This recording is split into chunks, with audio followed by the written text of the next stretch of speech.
Et si la femme, que tout un pays croyait forte, s'était tue pendant des années face à un cauchemar que personne n'imaginait? Dans la lumière froide des studios, Marie-Sophie Lacaro portait un sourire impeccable, mais derrière ce sourire se cachait une nuit intérieure qu'elle n'a jamais osé dévoiler. Jusqu'à aujourd'hui.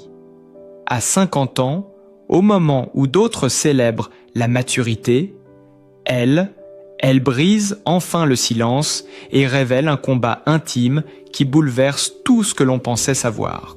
Mais comment une figure aussi respectée, au sommet de sa carrière, a-t-elle pu dissimuler un tel tumulte intérieur?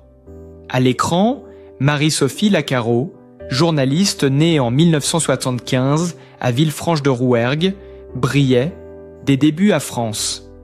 Télévision aux commandes du 13h de TF1 dès 2021, elle incarnait la confiance et la stabilité absolue. Pourtant, derrière cette image parfaite, une faille grandissait. À quoi reconnaît-on vraiment le moment où une vie bascule, non pas sous le poids d'un drame visible, mais sous celui d'une douleur qui grandit en silence, lentement, presque imperceptiblement, au point de finir par étouffer jusqu'au souffle même de l'espoir? Pour Marie-Sophie Lacaro, cette question a résonné pendant des années dans les couloirs, feutrés de son quotidien, comme un écho qu'elle refusait d'entendre. On la voyait forte, droite, lumineuse, imposant sa présence aux 13h de TF1 avec cette élégance tranquille que la France entière admirait. Mais derrière l'écran, dans l'intimité d'une maison où la lumière semblait se retirer un peu plus chaque jour, une fissure s'est installée, presque douce au début, puis de plus en plus tranchante, jusqu'à devenir une fracture intime qu'elle n'avait plus la force de cacher. Comment raconter 20 ans de vie commune qui s'effritent sans bruit, non pas dans une explosion, mais dans une succession de silences trop longs, de regards qui ne se croisent plus, d'habitudes qui deviennent des murs invisibles? Comment décrire cette douleur sourde qui naît quand deux êtres s'aiment différemment avec le temps, ou peut-être ne s'aiment plus de la même manière, chacun enfermé dans sa propre manière de survivre? Elle, portée par le rythme intense de son métier, avançait chaque jour sous une pression constante, jonglant entre responsabilités, attentes et fatigues accumulées. Lui, absorbé par son univers professionnel, voyait les choses autrement, avançait selon une logique qui n'était plus la sienne, avec des priorités qui semblaient parfois entrer en collision avec ce qu'elle espérait d'une vie de couple harmonieuse. 20 ans de décalage subtil, de tentatives pour recoller les morceaux, de discussions interrompues, de phrases commencées puis avalées, de compromis qui ne suffisaient plus. 20 ans à essayer de maintenir un équilibre qui, au fil du temps, ne tenait qu'à un fil. Ce n'était pas un choc brutal, mais une lente érosion, un glissement émotionnel qui la laissait chaque soir un peu plus seule au cœur même de son propre foyer. Il y avait des soirs où elle rentrait, les épaules lourdes après une journée de travail, où elle avait porté la voix d'un pays entier et où elle trouvait à la maison un silence qui pesait plus que tous les plateaux télévisés réunis. Un silence qui n'accusait pas, mais qui blessait. Un silence qui lui rappelait que quelque chose, quelque part, s'était brisé. Ce n'étaient bien pas les disputes qui la faisaient souffrir.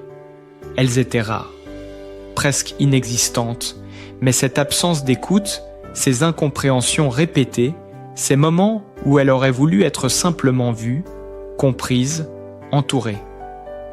Comme tant de femmes et d'hommes de sa génération, elle avait cru qu'avec le temps, le couple finirait toujours par trouver sa propre respiration. Mais parfois, malgré tous les efforts, les rythmes cessent de s'accorder. Et alors, la maison devient un théâtre où chacun joue un rôle sans conviction, uniquement par habitude. Les enfants, eux, étaient ceux qui la tenaient debout. Elle donnait tout, toujours, sans relâche. cherchant à leur offrir une stabilité que paradoxalement, elle ne trouvait plus en elle, jongler entre les devoirs, les rendez-vous, les soirées qui s'enchaînaient et les week-ends trop courts était devenue sa seconde nature. Elle assumait encore et toujours, même lorsque ses forces s'effilochaient et que son corps commençait à lui envoyer des signaux qu'elle préférait ignorer, jusqu'au jour où le poids, trop lourd, a fini par l'arrêter net. Le stress accumulé, la fatigue nerveuse, les nuits sans sommeil, tout cela s'est transformé en un mur invisible qu'elle a percuté de plein fouet. Il a fallu l'intervention de professionnels, de voix bienveillantes qui lui ont tendu la main quand elle n'arrivait plus à se relever seule. Et dans ce chaos intérieur, une vérité qu'elle avait refusé d'admettre s'est imposée à elle. On peut être admiré par des millions de personnes et se sentir terriblement seul dans sa propre maison. Ce jour-là, en pleurant pour la première fois sans chercher à s'excuser, elle a compris qu'elle ne pouvait plus continuer à vivre dans ce décalage permanent entre ce qu'elle offrait au monde et ce qu'elle recevait chez elle. À 50 ans, elle a trouvé le courage de mettre des mots sur 20 ans de solitude émotionnelle et de dire enfin, sans détour, ce qu'elle n'avait jamais osé formuler. Une confession qui résonne de manière bouleversante chez tous ceux qui, un jour, se sont dit « Et si ce que je croyais solide n'était qu'un château bâti sur des silences ?» Cette révélation n'est pas une accusation, mais un cri humain, fragile, authentique, celui d'une femme qui a longtemps voulu croire que l'amour pouvait suffire, mais qui a dû admettre que le cœur aussi a ses limites quand il bat seul trop longtemps. Et pourtant, au moment même où elle croyait avoir atteint le fond de cette lassitude silencieuse, quelque chose en elle a commencé à changer, comme si une petite fissure dans l'obscurité laissait enfin filtrer une lueur qu'elle n'attendait plus. Ce n'était pas un déclic brutal, pas une scène éclatante qui renverse une existence d'un seul coup. C'était plutôt une vérité qui montait doucement en elle, une vérité qu'elle avait trop longtemps tenue à distance et qui, désormais, refusait de se taire. Elle se surprenait à regarder sa vie avec un recul qu'elle n'avait jamais osé prendre, observant les gestes, les habitudes, les mots avalés, comme si elle découvrait un film dont elle était l'héroïne sans avoir jamais lu le scénario, et plus elle regardait, plus elle sentait une émotion nouvelle, une émotion qu'elle n'avait pas ressentie depuis des années, le besoin viscéral de se choisir, enfin, un soir, alors qu'elle refermait la porte derrière elle après une journée harassante, elle a compris que quelque chose venait de basculer. Il n'y avait pas eu d'événement spectaculaire, mais une simple évidence. Elle ne pouvait plus être la femme qui sourit pour ne pas déranger, qui ravale ses larmes pour préserver une harmonie qui en réalité n'existait plus. Son regard s'est attardé sur les murs familiers de sa maison et elle a senti une étrange sensation comme si ces murs, autrefois protecteurs, étaient soudain trop étroits pour contenir ce qu'elle ressentait. Elle savait qu'elle ne pouvait plus continuer à s'effacer dans un quotidien qui ne lui ressemblait plus. Cette nuit-là, elle n'a presque pas dormi. Les mots tournaient dans sa tête, insistants, pressés, brûlants. Elle repassait mentalement les 20 dernières années, s'arrêtant sur les moments où elle aurait voulu parler sans y parvenir, sur ceux où elle s'était convaincue que le temps arrangerait tout, sur ceux où elle avait choisi d'être forte pour les autres au lieu d'être sincère avec elle-même. Et au milieu de ses souvenirs, une phrase s'est imposée, simple, pure, indiscutable. Si je ne m'écoute pas maintenant, je ne m'écouterai jamais. C'est alors qu'elle a compris que le courage n'était pas dans la résistance, mais dans la décision de changer. Le lendemain, elle s'est levée avec une détermination nouvelle. Son visage était encore marqué par la fatigue, mais quelque chose dans ses yeux avait changé. Elle n'était plus dans l'endurance, elle était dans la transition, Et cette transition, elle savait qu'elle devait la mener jusqu'au bout. Elle a commencé par parler, doucement, avec cette sincérité qu'elle avait trop longtemps retenue. Dire ce qu'elle ressentait n'a pas été simple. Les mots semblaient s'accrocher dans sa gorge comme s'ils avaient oublié le chemin vers la surface. Mais une fois prononcés, ils ont ouvert un espace qu'elle n'avait plus connu depuis longtemps. Un espace où elle existait pleinement. Elle n'accusait personne. Elle ne cherchait ni vainqueur, ni coupable.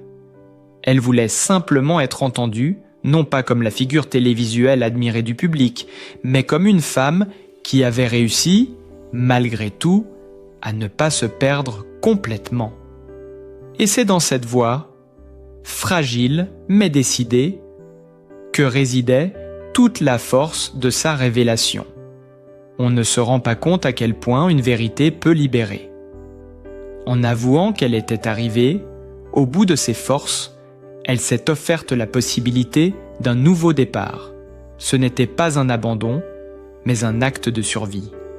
Peu à peu, elle a réappris à respirer, à reconnaître ce qui lui faisait du bien, à renouer avec des émotions qu'elle croyait éteintes. Elle s'est entourée de personnes capables de comprendre sans juger, de tendre la main sans forcer, de l'écouter sans la réduire à son image médiatique. Et dans cet entourage bienveillant, elle a reconstruit ce qui avait été fissuré. Son estime, sa paix intérieure, sa liberté. L'un des moments les plus forts, elle l'a confié avec une voix encore tremblante, ce jour où elle s'est regardée dans le miroir et où, pour la première fois depuis des années, elle s'est demandé non pas « Que dois-je faire ?», mais « De quoi ai-je besoin ?» Cette question, simple et lumineuse, a tout changé. Car dans cette réponse, elle a trouvé la clé. Elle avait besoin de se remettre au centre de sa vie. Elle a accepté que le changement puisse être douloureux, qu'il bouscule, qu'il exige des renoncements, mais qu'il ouvre aussi vers un horizon qu'elle n'avait jamais osé imaginer. Une femme de 50 ans qui se relève n'est pas une femme brisée, c'est une femme qui choisit de renaître. Et c'est précisément cette renaissance, discrète, intime, mais bouleversante, qu'elle a voulu partager non pas pour provoquer un scandale ou attirer l'attention, mais pour tendre la main à tous ceux qui, comme elle, se sont trop longtemps oubliés au nom de l'amour, du devoir ou de la stabilité. Aujourd'hui, sa vérité n'est pas un cri contre quelqu'un, mais un cri pour elle-même. Un cri qui dit « Je veux vivre autrement ». Et dans cette décision, il y a tout le courage du monde, le courage de tourner la page sans effacer le passé. Le courage de choisir la lumière après tant d'années de pénombre. Le courage d'exister, enfin, en accord avec soi-même. Et lorsque la tempête intérieure commença enfin à s'apaiser, quelque chose de profondément inattendu prit forme dans la vie de Marie-Sophie Lacaro. Une douceur nouvelle, presque fragile au début, mais qui se renforçait jour après jour. Comme si, après des années à marcher dans un brouillard dense, elle sentait enfin l'air se dégager devant elle, ouvrant un chemin qu'elle n'avait jamais osé emprunter. Ce chemin n'était pas celui d'un renversement spectaculaire, mais celui d'une renaissance patiente, intime, enracinée dans une vérité longtemps étouffée. Elle apprit d'abord à s'arrêter, à écouter le murmure de ses propres besoins, ces besoins qu'elle avait si souvent relégués au second plan au nom des autres, du travail, de l'idée qu'elle se faisait du devoir. Et dans ce silence retrouvé, elle découvrit une forme de paix qu'elle croyait incompatible avec sa vie. Chaque matin, en ouvrant les yeux, elle s'accordait quelques secondes de présence, juste pour sentir son souffle, son corps, son cœur. Cela paraissait insignifiant, mais pour elle, c'était une révolution. Elle redevenait l'actrice de son existence.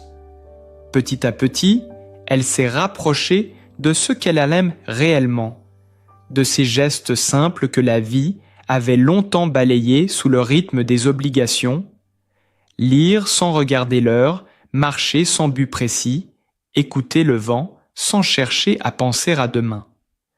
Ce retour au monde, par touches délicates, lui donnait l'impression de redécouvrir sa propre peau. Elle réapprend même à sourire pour de vrai, un sourire qui ne maquillait plus le chagrin, mais qui naissait d'une authenticité nouvelle. Cette transition lui a permis de comprendre une chose essentielle. On ne guérit pas en effaçant ce qui a fait souffrir. On guérit en l'accueillant, en donnant à chaque cicatrice la place qu'elle mérite. Elle n'a jamais cherché à renier les 20 années précédentes. Au contraire, elle les a regardées en face, avec un mélange de gratitude et de tristesse, consciente qu'elles avaient renforcé sa capacité à ressentir, à aimer, à comprendre la fragilité humaine.